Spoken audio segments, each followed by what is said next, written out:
మర్యాదగా మాట్లాడవయ్యా నువ్వు. నిహారికనేమైనా అన్నావంటే బయటికి పోతావు.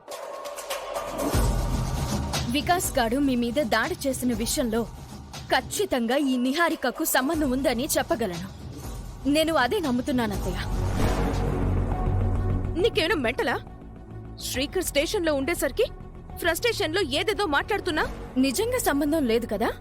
లేదు. అయితే ఒకసారి నీ ఫోన్ ఇవ్వు. నా ఫోన్ నీకెందుకు ఇవ్వాలి? దొంగ ఎవరు, సంబంధాలు ఉన్నాయో లేదో ఇప్పుడే నిరూపిస్తాను. ఇవ్వు. అందుకు నా ఫోన్తో సంబంధం ఏంటి? నీ ఫోన్ నుంచి వికాస్ కి ఫోన్ చేస్తాను.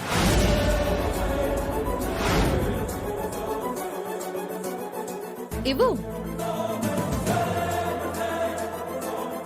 అవని, నిజంగానే నీకు మెంటల్ వచ్చింది. తెచ్చినోడితో ఎలా మాట్లాడతావు అని? చచ్చిపోయాడో బ్రతుకున్నాడో తెలుస్తుంది కదా.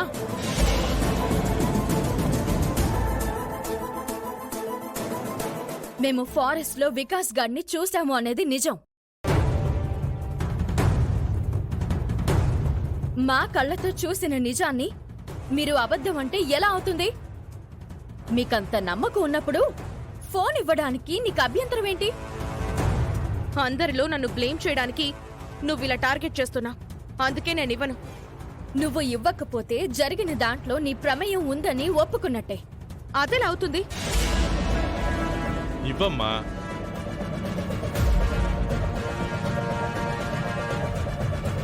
ఫోన్ ఇవ్వమ్మా. చెప్తుంది నీకే. ఇవ్వమ్మా. అది కాదు మామయ్య, ఇంకేం మాట్లాడకుండా ఇవ్వు. నీకు సంబంధం లేనప్పుడు నువ్వెందుకు భయపడ్డావు? నువ్వెందుకు కంగారు పడ్డావు? ఇంకొకసారి అవని నిన్ను అవమానించకుండా ఇప్పుడే తేలిపోతుంది కదా. ఇంకేంటి ఆలోచించేది? ఇవ్వు. నీ వైపు తప్పు లేనప్పుడు ఎందుకు ఇబ్బంది పడుతున్నావు నిహారిక? ఇవ్వు. నీ నిజాయితీ బయటపడుతుంది కదా, ఇచ్చేయి. నిజాయితీనే, అది మారటం ఎక్కడుంది?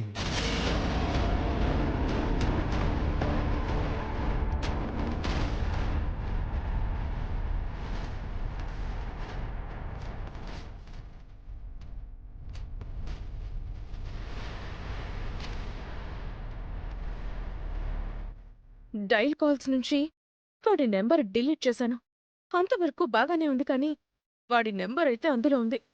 వాడు ఖచ్చితంగా లిఫ్ట్ చేస్తాడు. పెద్దావిడ బయటికి గంటేస్తుంది.